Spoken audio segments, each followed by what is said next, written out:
Hello friends and dear students, आज का हमारा टॉपिक है एटेनोलॉल, जो कि बीटा ब्लॉकिंग एजेंट है, एनर्जी ब्लॉकिंग एजेंट। और हमारे pharmaceutical chemistry diploma in pharmacy first year new syllabus में हमें देखने को मिलता है। इस वीडियो में हम लोग एटेनोलॉल की chemistry, structure, nomenclature, properties, uses, formulations, brand name, dosages इत्यादि को आसान तरीके से समझने की कोशिश करेंगे। मैं हूं डॉक्टर प्रजन्य शुक्ला। चलिए शुरू करते हैं। सबसे पहले हम बात करेंगे एटेनोलॉल की केमिस्ट्री, स्ट्रक्चर एंड नॉमेनक्लेचर की। एटेनोलॉल जो है, जो प्रीवियस तक हम लोग पढ़ी थी प्रोपेनोलॉल, बिल्कुल वैसा ही कुछ स्ट्रक्चर यहाँ पर भी हमें देखने को मिलता है। थोड़े बहुत अंतर है, तो हम इसे 3 अमीनो प्रोपेनॉल 2 ऑल का डेरिवेटिव जैसा हमने उसको कहा था कह सकते हैं, या फिर अगर वो पॉइंट्स आप यहाँ पर ऐड तो कर सकते हैं, कोई प्रॉब्लम नहीं है, लेकिन कुछ एक्स्ट्रा पॉइंट्स भी आप ऐड कर सकते हैं। इसे हम लोग आइसोप्रोपाइल अमीनो प्रोपेनॉल डेरिवेटिव बोल सकते हैं, सिंपल। ये चीज़ हम लोग प्रोपेनॉल के लिए भी बोल सकते थे। नेक्स्ट, इसे आईयूपीएसी नॉमेनक्लेचर या आईयूपीएसी स्ट्रक्चर के हिसाब से अगर देखा जाए तो इसे हम लोग एसिटामाइड का डेरिवेटिव बोलते हैं।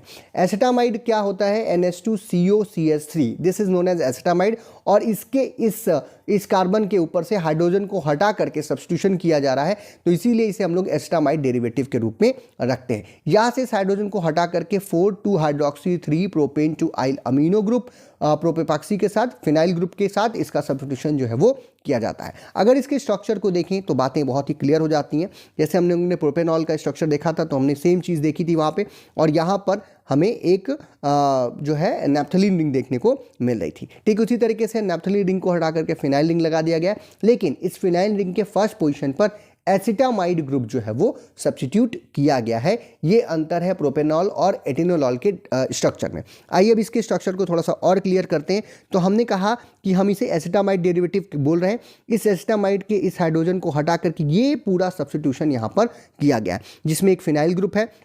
फिनाइल ग्रुप के बाद हमारा एक प्रोपाक्सी ग्रुप लगा हुआ है, यानी 1 2 3 कार्बन की चेन, और इस 3 कार्बन की चेन के पहले कार्बन के ऊपर क्या लगा हुआ है? OH ग्रुप लगा था, जहां से हाइड्रोजन को हटा करके इसके साथ क्या किया गया है? बेंजीन रिंग के साथ या फिनाइल रिंग के साथ इसको जोड़ा गया है।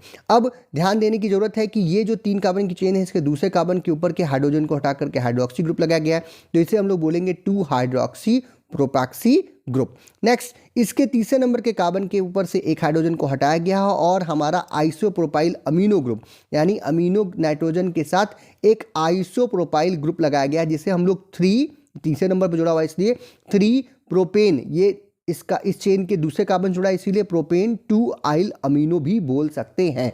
एज पर आईयूपीएसी नॉमेनक्लेचर यही शब्द हम यहाँ पर यूज करेंगे। तो this is the structure of atenolol. आइए अब नाम की बात करते हैं। तो आईयूपीएसी नॉमेनक्लेचर, इसके स्ट्रक्चर के हिसाब से हम लिखेंगे कि ये एक एस्टामाइड डेरिवेटिव है, जिसके ऊपर दूसरे पोजीशन पर एस्टामाइड के दूसरे कार्बन पर 4 ये फोर्थ पोजीशन की बात कर रहे हैं, इसकी बात पहले कर रहे हैं। 4 2 hydroxy, this is 2 hydroxy 3 propane 2 yl amino, 3 propane 2 yl amino, ये लग गया। और ये हो गया हमारा प्रोपॉक्सी, 3 कार्बन की चेन है, तो इसे हम क्या बोल रहे हैं? प्रोपॉक्सी। और ये कहाँ जुड़ी है? फिनाइल के ऊपर, तो फिनाइल। ठीक है, तो 2 4 2 hydroxy 3 propane 2 yl amino propoxy phenyl acetamide. या फिर इसी को हम लोग दूसरे नाम से भी लिख सकते हैं, सब कुछ सेम रहेगा, बस इसकी जगह पे हम आइसोप्रोपाइल अमीनो भी लिख सकते हैं। 2 4 2 hydroxy 3 isopropyl amino propoxy phenyl acetamide भी इसका नाम जो है वो कहा जा सकता है। अब बात करते हैं प्रॉपर्टीज़ की। तो सबसे पहले हम बात करेंगे इसके फिजिकल प्रॉपर्टीज़ की या फिजिकल स्टेट की। तो जो इसका फिजिकल स्टेट है वो सॉलिड रूप में हमें देखने को मिलता है। जनरली ये क्रिस्टलाइन पाउडर के रूप में आपको देखने को मिलता है, यानी छोटे छोटे क्रिस्टल्स और पाउडर फॉर्म में देखने को मिलेगा सॉलिड रूप में। कलर की बात करें तो वाइट कलर का ये कंपाउंड है, और साथ ही साथ इसमें किसी तरीके की सुगंध या दुर्गंध नहीं होती, यानी कि ऑर्डरलेस है। जब इसको हम अपने जीभ पे रखते हैं या मुंह में लेते हैं, तो ये हमें स्लाइटली बिटर टेस्ट जो है वो देता है। जब भी आप एटेनोलॉल की टैबलेट्स को खाएंगे तो आपका मुंह थोड़ा सा कड़वा हो जाएगा। नेक्स्ट, मेल्टिंग पॉइंट की बात करें तो 146 से 148 डिग्री सेल्सियस के बीच में इसका मेल्टिंग पॉइंट आता है। सॉलिबिलिटी की बात करें तो it is very freely soluble in water and methanol, और साथ ही साथ जो है एसिटिक एसिड और DMSO में भी आसानी से घुल जाता है, यानी वाटर में, मेथेनॉल में, एसिटिक एसिड में और DMSO में आसानी से घुलता है। इथेनॉल में भी ये सॉल्युबल है, लेकिन थोड़ा सा कम सॉल्युबल है इन सभी के रेफरेंस में। साथ ही साथ ये स्लाइटली सॉल्युबल होता है आइसोप्रोपेनॉल में, एसीटोन में, जबकि प्रैक्टिकली इनसॉल्युबल हमें देखने को मिलता है इथाइल एसीटेट में और क्लोरोफॉर्म में। क्लोरोफॉर्म और इथाइल एसीटेट में ये इनसॉल्युबल होता है, वहाँ पर डिजॉल्व हम इसे नहीं कर पाते हैं।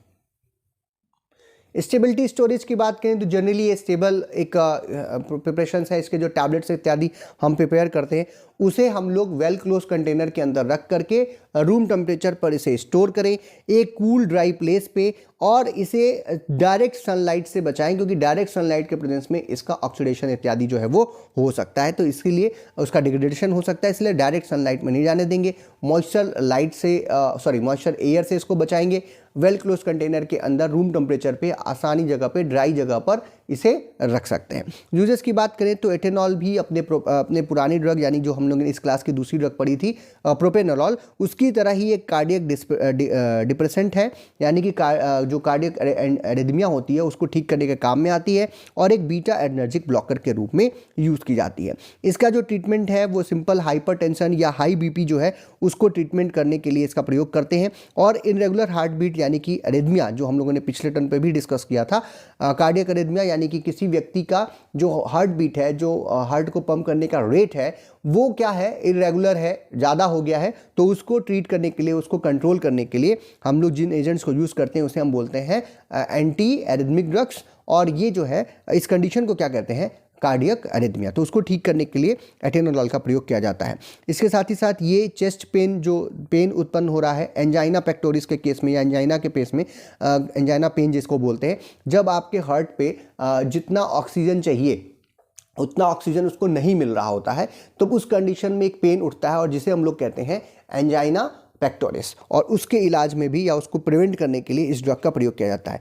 ये एक ऐसी ड्रग है जिसका प्रिवेंशन में भी हम लोग यूज़ कर सकते हैं कि फ्यूचर में अगर किसी का शरीर इस तरीके से इंडिकेशंस दे रहा है कि उसे हार्ट की डिसीज़ होने वाली है, तो एटेनोलॉल देने से उसे हार्ट की प्रॉब्लम जैसे हार्ट डिसीजेज, हार्ट अटैक या स्ट्रोक्स आने वाला है तो उसको हम लोग प्रिवेंट कर सकते हैं और उसकी जान जो है वो बचा सकते हैं। एटेनोलॉल इसलिए भी प्रिस्क्राइब की जाती है। साथ ही साथ एटेनोलॉल में कुछ पेशेंट्स के अंदर जो है लीवर की टॉक्सिसिटी भी ये कॉज करता है, इसीलिए पेशेंट को बहुत ध्यान दे करके और उसके हिसाब से ही इस ड्रग को जो है प्रिस्क्राइब किया जाता है।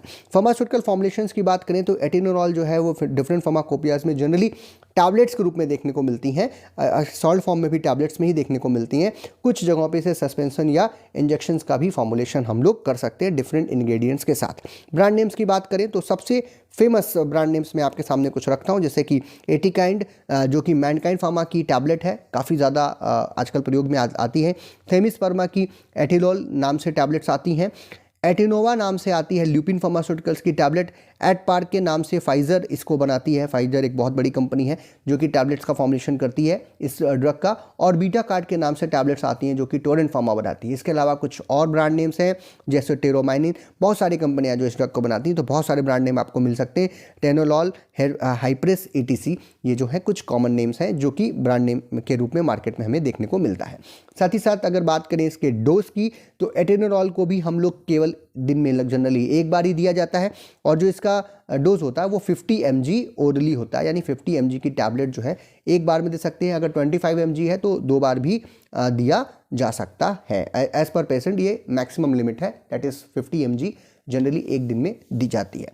तो ये था आज का हमारा टॉपिक एटेनोलॉल, और इससे रिलेटेड जो भी आपके diploma in pharmacy first year new syllabus के हिसाब से जानकारी चाहिए वो मैंने यहाँ पे देने की कोशिश की। फिर भी अगर आपके मन में कोई प्रश्न हो, कोई आपके सजेशंस हो तो आप कमेंट बॉक्स में लिख सकते हैं, हम उन्हें आंसर करने की कोशिश करेंगे। वीडियो अगर आपको पसंद आए तो इसे लाइक कीजिए, अपने फ्रेंड्स में शेयर कीजिए, चैनल पर नए हो तो चैनल को सब्सक्राइब कीजिए। वीडियो को देखने के लिए बहुत बहुत धन्यवाद। कोई भी सपना साकार करने के लिए सबसे जरूरी है सही कोच का होना। चुनिए doctor PKS and doctor MPS classes को और करें अपने B Farm D Farm का सपना साकार। Download the app now.